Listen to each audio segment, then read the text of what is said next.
പിതാവിന്റെയും പുത്രന്റെയും പരിശുദ്ധാത്മാവിന്റെയും നാമത്തിൽ ആമേൻ. എന്റെ പ്രിയപ്പെട്ടവരെ, ഇന്ന് മാർച്ച് 6-ാം തീയതി വെള്ളിയാഴ്ച.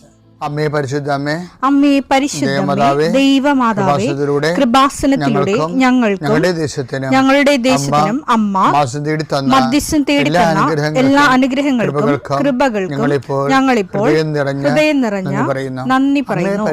അമ്മേ പരിശുദ്ധമേ, ദൈവമാതാവേ, 2004 ഡിസംബർ 7-ാം തീയതി ഉച്ചകഴിഞ്ഞ് 2:30 കൃപാസനത്തിൽ സംഭവിച്ച അമ്മയുടെ പ്രത്യക്ഷപ്പെടലിനെ കുറിച്ച് തിരുസഭയ്ക്ക് സമർപ്പിച്ചിരിക്കുന്ന പഠനരേഖകളുടെ സഭാത്മകമായ പഠനം ആരംഭിക്കുവാൻ ഞങ്ങൾ പ്രാർത്ഥിക്കുന്നു.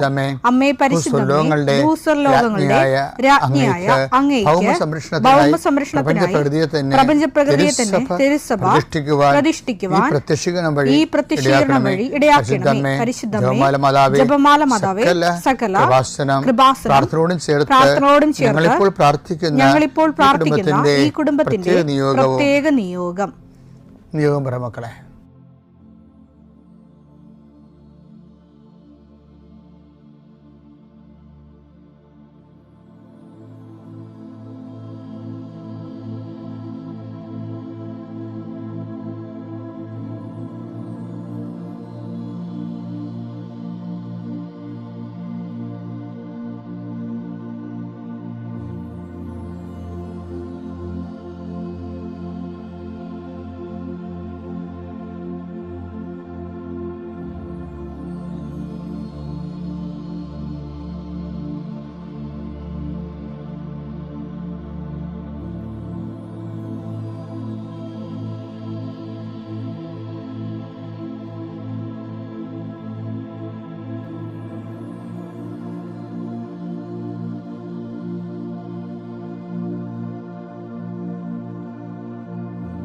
അമ്മയുടെ പ്രത്യക്ഷീകരണത്തിന്റെ ഈ അനുഗ്രഹവേളയിൽ ഞങ്ങൾക്ക് സാധിച്ചു തരുവാൻ കനിയണമേ. ആമേൻ. വിശ്വാസ പ്രമാണം. സർവശക്തനായ പിതാവും ആകാശത്തിന്റെയും ഭൂമിയുടെയും സൃഷ്ടാവുമായ ദൈവത്തിൽ ഞാൻ വിശ്വസിക്കുന്നു. അവിടുത്തെ ഏകപുത്രനും ഞങ്ങളുടെ കർത്താവുമായ ഈശോമിശിഹായിലും ഞാൻ വിശ്വസിക്കുന്നു. ഈ പുത്രൻ പരിശുദ്ധാത്മാവിനാൽ ഗർഭസ്ഥനായി കന്യകാമറിയത്തിൽ നിന്ന് പിറന്ന് പൊന്തിയോസ് പീലാത്തോസിന്റെ കാലത്ത് പീഡകൾ സഹിച്ച് കുരിശിൽ തറയ്ക്കപ്പെട്ട് മരിച്ച് അടക്കപ്പെട്ട് പാതാളങ്ങളിൽ ഇറങ്ങി മരിച്ചവരുടെ ഇടയിൽ നിന്ന് 3-ാം നാൾ ഉയർത്ത് സ്വർഗത്തിലേക്ക് എഴുന്നള്ളി സർവശക്തിയുള്ള പിതാവായ ദൈവത്തിന്റെ വലതുഭാഗത്തിരിക്കുന്നു. അവിടെ നിന്ന് ജീവിക്കുന്നവരെയും മരിച്ചവരെയും വിധിക്കുവാൻ വരുമെന്നും ഞാൻ വിശ്വസിക്കുന്നു. പരിശുദ്ധാത്മാവിലും ഞാൻ വിശ്വസിക്കുന്നു. വിശുദ്ധ കത്തോലിക്കാ സഭയിലും പുണ്യവാന്മാരുടെ ഐക്യത്തിലും പാപങ്ങളുടെ മോചനത്തിലും ശരീരത്തിന്റെ ഉയർപ്പിലും നിത്യമായ ജീവിതത്തിലും ഞാൻ വിശ്വസിക്കുന്നു. ആമേൻ. സുഖസ്ഥനായ ഞങ്ങളുടെ പിതാവേ, അങ്ങയുടെ നാമം പൂജിതമാകണമേ. അങ്ങയുടെ രാജ്യം വരണമേ. അങ്ങയുടെ തിരുമനസ് സ്വർഗത്തിലെ പോലെ ഭൂമിയിലും ആകണമേ. അന്നു വേണ്ടുന്ന ആഹാരം ഇന്ന് ഞങ്ങൾക്ക് തരണമേ. ഞങ്ങളോട് തെറ്റ് ചെയ്യുന്നവരോട് ഞങ്ങൾ ക്ഷമിക്കുന്നത് പോലെ ഞങ്ങളുടെ തെറ്റുകൾ ഞങ്ങളോടും ക്ഷമിക്കണമേ. ഞങ്ങളെ പ്രലോഭനത്തിൽ ഉൾപ്പെടുത്തരുതേ, തിന്മയിൽ ഞങ്ങൾ രക്ഷിക്കണമേ. ആമേൻ. നന്മ നിറഞ്ഞ മറിയമേ, സ്വസ്തി. കർത്താവ് അങ്ങയുടെ കൂടെ സ്ത്രീകളിൽ അങ്ങ് അനുഗ്രഹിക്കപ്പെട്ടവളാകുന്നു. അങ്ങയുടെ ഉദരത്തിൻ ഫലമായി ഈശോ അനുഗ്രഹിക്കപ്പെട്ടവനാകുന്നു. പരിശുദ്ധ മറിയമേ, തമ്പുരാന്റെ അമ്മേ, പാപികളായ ഞങ്ങൾക്ക് വേണ്ടി ഇപ്പോഴും ഞങ്ങളുടെ മരണസമയത്തും തമ്പുരാനോട് അപേക്ഷിക്കണമേ. ആമേൻ. കർത്താവേ, നിന്റെ ഉന്നതമായ നാമത്തിന് സ്തോത്രം ചെയ്യുന്നു. കർത്താവേ, നിന്റെ വിശുദ്ധ പൗരോഹിത്യത്തെ മഹത്വപ്പെടുത്തണമേ. കർത്താവേ, സഭയിലുള്ള സാന്നിധ്യം പ്രകടമാക്കണമേ. കഴിഞ്ഞ ദിവസങ്ങളിൽ ഒരു മോള് പറഞ്ഞു സാക്ഷ്യം പറയുമ്പോൾ അച്ഛൻ്റെ പ്രാർത്ഥന കൂടാതെ ഞങ്ങൾ പുറത്തിറങ്ങാറില്ലെന്ന്. അപ്പം അങ്ങനെ ആയിരക്കണക്കിന് മനുഷ്യരല്ലേ ഈ പ്രാർത്ഥന കേൾക്കുന്നത്. ഞാൻ അവരെല്ലാം ഇപ്പോൾ സമയത്ത് ഓർക്കുകയാണ്. ഈ പ്രാർത്ഥന കാത്തിരുന്ന് ശിരസമിച്ച് ഈ ആശീർവാദം സ്വീകരിച്ചുകൊണ്ട് കർത്താവിൻ്റെ നാമത്തിൽ നീ പോകുന്നിടത്തെല്ലാം I will come with you wherever you go. നീ പോകുന്നിടത്തെല്ലാം നിന്നോടുകൂടി ഞാൻ ഉണ്ടാകുന്ന നല്ല ചില കർത്താവിൻ്റെ വാഗ്ദാന പ്രകാരം ദൈവവേദനെ നിന്റെ ഉച്ചയും മൂർത്താവിൽ കർത്താവ് ചുംബിക്കുകയും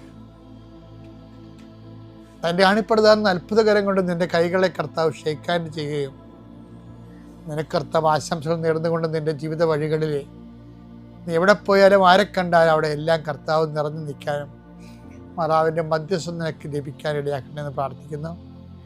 കുഞ്ഞുങ്ങൾ എഴുതാൻ പോകുന്ന പരീക്ഷകളുടെ മേൽ അച്ഛൻ പ്രാർത്ഥിക്കുന്നു. അവർക്ക് കൂടെ പാടുള്ള വിഷയങ്ങൾ കുഞ്ഞുങ്ങൾ പരീക്ഷയ്ക്ക് വരുമ്പോൾ, എന്നെ കാണാൻ വരുമ്പോൾ എൻ്റെ ചെവി പറയും മാത്സ് പാടാണ്, ഇംഗ്ലീഷ് പാടാണ്, അത് കുറേ വിഷയങ്ങൾ പറയും. അപ്പം അവർക്ക് പേടിച്ചിട്ടാണ് അവർ പറയണത്. അങ്ങനെ പേടിയുള്ള കുഞ്ഞുങ്ങളെ ഞാൻ അമ്മയ്ക്ക് ഏൽപ്പിക്കുകയാണ് ഇപ്പോഴേ. അമ്മേ, അവിടെ കഴിവിനേക്കാൾ ഉപരി അവിടെ അമ്മയുടെ പ്രത്യേക അനുഗ്രഹം കൊണ്ട് കുഞ്ഞുങ്ങൾ ആ കടമ്പുകളെല്ലാം കടന്നു വരാൻ അവരെ അനുഗ്രഹിക്കണം. എന്തെല്ലാം പരീക്ഷകൾ, എന്തെല്ലാം ഇൻ്റർവ്യൂകൾ, എന്തെല്ലാം അഭിമുഖങ്ങളെല്ലാം നടക്കുമ്പോൾ അതിനെല്ലാം നീ പറയേണ്ട കാര്യങ്ങൾ എന്ത് പറയുമെന്ന് ഓർത്ത് മുൻകൂട്ടി ആലോചിച്ചു അത് ഉത്കണ്ഠപ്പെടേണ്ട. നീ പറയേണ്ടത് എന്താണെന്ന് ആ സമയത്ത് അറിവ് നൽകുന്നവർ എത്ര ഇൻ്റർവ്യൂ ആണ് കർത്താവേ. ഒന്നും ചോദിക്കാതെ വിടുകയും അതേസമയം ജോലി കൊടുക്കുകയും ചോദിക്കുമെന്ന് ഓർത്ത് ഭയപ്പെട്ട ചോദ്യത്തെ ചോദ്യകർത്താവ് വിഴുങ്ങിക്കളയുകയും നിന്നെ രക്ഷിക്കുകയും ചെയ്യുന്ന നിൻ്റെ ദൈവത്തിൻ്റെ സാന്നിധ്യം നിൻ്റെ കൂടെ ഉണ്ടാവട്ടെ. കർത്താവേ, വലിയ യാത്ര പോകുന്നവരെ ആശീർവദിക്കുന്ന ഈശോയെ, അവർ കയറുന്ന വിമാനം, ഇപ്പം നടക്കുന്ന യുദ്ധങ്ങൾ എത്രയും വേഗം അവസാനിച്ച് ലോകം സമാധാനപൂർണ്ണമാക്കണം കർത്താവ്. യുദ്ധം ചെയ്യുന്നവരറിയുന്നില്ല. എത്രയോ മനുഷ്യരുടെ യാത്ര മുടങ്ങി, എത്രയോ മനുഷ്യർ ജീവിതം തീർന്നു, എത്രയോ മനുഷ്യർ ഇനി ഒരു കാലത്തും പൊങ്ങി വരാത്ത രീതിയിൽ അവരുടെ ബിസിനസ് തകർന്നു, അവരുടെ ജീവിതത്തിൻ്റെ താളം തെറ്റി ജീവിതത്തിനെ ഭ്രാന്തി പിടിച്ച പോലെയാകുന്നു. കർത്താവേ, അങ്ങനെയുള്ള എല്ലാ തിന്മകളിൽ നിന്നും യുദ്ധം മൂലം ഉണ്ടാകുന്ന കെടുതികളിൽ നിന്നും കർത്താവിൻ്റെ നാമത്തിൽ നിങ്ങൾ സംരക്ഷിക്കപ്പെടട്ടെ. പ്രിയപ്പെട്ടവരെ, ബൈബിളിലെ ഉൽപ്പത്തി പുസ്തകം മുതൽ വെളിപാടിൻ്റെ പുസ്തകം വരെ ഇഴഞ്ഞു നടക്കുന്നൊരു മനുഷ്യനുണ്ട്, ഇഴഞ്ഞു നടക്കുന്നൊരു ജീവി. അത് സർപ്പമാണ്. സർപ്പം വെളിപാട് പുസ്തകത്തിലുണ്ട്, ഉൽപ്പത്തി പുസ്തകത്തിലുണ്ട്, ലൂക്കാൻ്റെ പുസ്തകത്തിലുണ്ട്, മർക്കോസിൻ്റെ പുസ്തകത്തിലുണ്ട്. സർപ്പം എല്ലായിടത്തേക്കും നിറഞ്ഞിരിക്കുന്ന ബൈബിളിൽ. ഇവിടെ ഒരു വ്യത്യാസമുള്ള വെച്ച് കഴിഞ്ഞാൽ ചിലർ സർപ്പം കയ്യിലെടുക്കും, ചിലർ സർപ്പത്തെ കയ്യിലെടുക്കും. ആ വ്യത്യാസമേ ഉള്ളൂ. ഉൽപ്പത്തി മുതൽ വെളിപാട് വരെ സർപ്പമുണ്ട് എല്ലായിടത്തും. ഇപ്പം ഈശോ പറയത്തില്ലേ സർപ്പം, ഇപ്പം അവ പറയത്തില്ലേ സർപ്പം എന്നെ വഞ്ചിച്ചു എന്നൊക്കെ പറയത്തില്ലേ. അപ്പോൾ വെളിപാടിൻ്റെ പുസ്തകത്തിലും സർപ്പമുണ്ട്. സർപ്പം തന്നെ രക്ഷപ്പെടാൻ വേണ്ടി അവൾക്ക് ചിറക് നൽകപ്പെട്ടെന്ന് വെളിപാട് 12 പറയുന്നില്ലേ. പുരാതന സർപ്പം ഒന്ന് യോഹന്നാൻ വെളിപാടിൽ വിളിക്കുന്നുണ്ട്, പിശാചിനെ വിളിക്കണ. അപ്പോൾ ഇതിന് ഈ സർപ്പത്തിനെ കൊണ്ട് പുതിയ നിയമത്തിൽ വരുമ്പോൾ ക്രിസ്തു വന്നതിന് ശേഷം സർപ്പത്തിനെ കൈകാര്യം ചെയ്യണ കാണാം. ക്രിസ്തു അപ്പോസ്തലന്മാർക്കൊരു അധികാരം കൊടുക്കും. അവർ എന്താണ്, ഇതാ സർപ്പങ്ങളുടെയും തേളുകളുടെയും, ലൂക്ക 10:19, ഇതാ പാമ്പുകളുടെയും സർപ്പങ്ങളുടെയും തേളുകളുടെയും ശത്രുവിന്റെ സകല ശക്തികളുടെയും മീതെ ചവിട്ടി നടക്കാൻ നിങ്ങൾക്ക് ഞാൻ അധികാരം തന്നിരിക്കുന്നു, ഒന്നും നിങ്ങളെ ഉപദ്രവിക്കുകയില്ല. ഇനി മർക്കോസിന്റെ 16:18 വരുമ്പോഴും സർപ്പമുണ്ട്. മർക്കോസ് 16:18, അവർ സർപ്പങ്ങളെ കയ്യിലെടുക്കും മാരകമായ എന്ത് കുടിച്ചാലും അത് അവരെ ഉപദ്രവിക്കുകയില്ല. അപ്പൊ സർപ്പം കയ്യിലെടുത്തവരുമുണ്ട്, സർപ്പത്തെ കയ്യിലെടുത്തവരുമുണ്ട്, അല്ലേ? ഹവ്വാനെ സർപ്പം പറ്റിച്ച് കയ്യിലെടുത്തു, പിശാച് മനുഷ്യനെ കയ്യിലെടുത്തും. അതുപോലെ തന്നെ സർപ്പത്തെ കൈകാര്യം ചെയ്ത ആൾക്കാരുണ്ട്. അതന്നെ അതിന് ആത്മീയ അധികാരം വേണമെന്നാണ് ഈശോ ലൂക്ക 10:9 പറയണം. സർപ്പങ്ങളുടെയും തേളുകളുടെയും ശത്രുവിൻ്റെ സത്യവും ചവിട്ടി നടക്കാൻ ഞാൻ നിനക്ക് അധികാരം തരുന്നു. കർത്താവിനോടുള്ള വിശ്വാസം വർദ്ധിച്ചു വരുമ്പോൾ നമുക്ക് അനുഗ്രഹത്തിൽ നിന്ന്, അഭിഷേകത്തിൽ നിന്ന്, അധികാരത്തിലേക്ക് നമ്മൾ പടിപടിയായിട്ട് വളരും. അപ്പോൾ അത് സ്പിരിച്വൽ സെൻസാണ്. ഇപ്പോൾ സർപ്പം പോലെ ഇരിക്കണ, ഇപ്പോൾ സർപ്പത്തിൻ്റെ സ്വഭാവം എന്താ? വിളിക്കണത് ഒന്നെങ്കിൽ ആൾക്കാരെ കൊത്താൻ, അല്ലെങ്കിൽ ഇര പിടിക്കാൻ. ഇപ്പോൾ ചില അങ്ങനെയുള്ള സ്വഭാവമുള്ള മനുഷ്യരില്ലേ, അവരെ 10 പൈസ ഒപ്പിക്കാൻ വേണ്ടിയാണ് അവർ എന്ത് നീചമായ കാര്യങ്ങളും ചെയ്യണവരുണ്ട്. വിളിക്കണത് ഒന്നെങ്കിൽ ആൾക്കാരെ കൊത്താൻ, നശിപ്പിക്കാൻ, അല്ലെങ്കിൽ ഇര പിടിക്കാൻ. 2 കാര്യം സർപ്പത്തിന് അറിയത്തുള്ളൂ.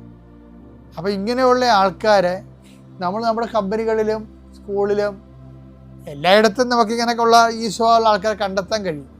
അവരൊക്കെ പാരയും സൂചിയും ഒക്കെ വെക്കും പലതരത്തിൽ. അവർക്കത് അറിയത്തുള്ളൂ, അതാണ് വിഷയം.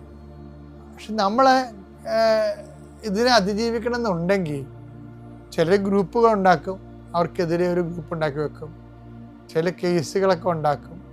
പക്ഷേ ഏറ്റവും നല്ലൊരു മാർഗം എന്ന് പറഞ്ഞാൽ എപ്പോഴും ദൈവത്തിനെ ഈ വിഷയത്തിൽ അഡ്രസ്സ് ചെയ്യിപ്പിക്കുകയാണ്, അഭിസംബോധന ചെയ്യിപ്പിക്കുക. അതിനെന്ത് ചെയ്യണം? കർത്താവിൻ്റെ നമ്മുടെ ആത്മീയ അധികാരം വർദ്ധിക്കണം. ആധ്യാത്മിക അധികാരം എന്ന് പറയുമ്പോൾ മരണം, അർത്ഥവത്തായിട്ട് കർത്താവിൻ്റെ മരണം പ്രഖ്യാപിച്ചു, ഉയർപ്പ് വിശ്വസിച്ചു, വിശ്വാസം പ്രവൃത്തികൾ നീതീകരിക്കപ്പെട്ടു, പിന്നെ എന്താ വരവ് പ്രത്യാശിച്ചു. അങ്ങനെ വിശ്വാസ ദിവരഹസ്യങ്ങളെ ജീവിക്കാൻ തുടങ്ങുമ്പോഴാണ് നമുക്ക് അധികാരം വർദ്ധിക്കുന്നത്. ക്രിസ്തു നമ്മൾ ജീവിക്കാൻ തുടങ്ങുന്നത്. അധികാരം വർദ്ധിക്കണമെന്ന് നമുക്ക് അറിയുന്ന അധികാരം തരികയല്ല, ഒരു സർട്ടിഫിക്കറ്റ് തരികയല്ല, മറിച്ച് ഒരു അപ്പോയിൻമെൻറ്റും അല്ലത്. മറിച്ച് ക്രിസ്തുവിൽ ജീവിക്കുമ്പോൾ ക്രിസ്തു നമ്മൾ ജീവിച്ചുകൊണ്ട് നമ്മൾ അഭിമുഖീകരിക്കുന്ന വിഷയങ്ങൾ അഭിമുഖീകരിക്കുമ്പോഴാണ് അത് ഈശോ പറയണത്, ഞാനല്ല എൻ്റെ പിതാവാണ് എന്നിൽ പ്രവർത്തിച്ച് എന്നെ വസിച്ചുകൊണ്ട് അവൻ്റെ പ്രവൃത്തികൾ ചെയ്യുന്നത് നമ്മൾ കഴിഞ്ഞ ദിവസം കണ്ടില്ലേ. അങ്ങനെ വരും. അപ്പോൾ എപ്പോഴും ഇങ്ങനെ ഒരു അനുഗ്രഹ ലെവലിൽ നിന്ന് മാറി അഭിഷേക ലെവലിൽ വന്നു, അതിനേക്കാൾ ഉയർന്ന് അധികാര ലെവലിലേക്ക് വരണം, സർപ്പങ്ങളെ കീഴടക്കാൻ. അതാണ് മാർഗം. അപ്പോൾ നോൻപ് കാലം പറ്റിയൊരു കാലമാണ്. അതായത് ക്രിസ്തുവിൻ്റെ പീഡാനുഭവത്തോട് നമ്മൾ മനസ്സായി യോജിച്ച് ജീവിതം കൊണ്ട് അതിനകത്ത് നിക്ഷേപിച്ച് കഴിയുമ്പോൾ ജീവിതത്തിന് കിട്ടുന്ന ഒരു ക്രിസ്തു വസിക്കുന്ന ഒരു സ്വാഭാവിക ശക്തി കിട്ടും. അപ്പോൾ പലരും സാക്ഷ്യം പറയുമ്പോൾ എന്താ പറയണത്? എൻ്റെ ഉള്ളിൽ നിന്നുകൊണ്ട് കർത്താവ് പറഞ്ഞു, അല്ലെങ്കിൽ സഞ്ചാരി മാതാവ് പറഞ്ഞു എന്ന് പറയും. അപ്പോൾ ആ സിറ്റുവേഷനെ ഹാൻഡിൽ ചെയ്യണവർ ഒറ്റയ്ക്കായിരിക്കും, വേറെ രാജ്യത്തായിരിക്കും, പക്ഷേ ദൈവം അവിടെ കൂടെ ഉണ്ട്. ആ സിറ്റുവേഷൻ അവർ അധികാരത്തോടെ തന്നെ കൈകാര്യം ചെയ്യും. ഉടമ്പടി പോലെ മനുഷ്യൻ്റെ അധികാരം വർദ്ധിപ്പിക്കാൻ നല്ലത് ദൈവം വസിക്കുന്ന ഒരു വ്യക്തിയാക്കി മാറ്റാൻ ഏറ്റവും മാതൃകയായിട്ടുള്ളൊരു ദൈവിക പദ്ധതിയാണ് ഉടമ്പടി. ഇനി ഉടമ്പടിയിലാണെങ്കിൽ അനുഗ്രഹത്തിന് തലം വിട്ട് അഭിഷേക തലം വിട്ട് അധികാരത്തിലേക്ക് പ്രവേശിക്കാൻ വേണ്ടി നിന്റെ ജീവിതം പുനഃക്രമീകരിക്കാൻ ദൈവം സഹായിക്കട്ടെ. പിതാവിൻ്റെയും പുത്രൻ്റെയും പരിശുദ്ധാത്മാവിൻ്റെയും നാമത്തിൽ.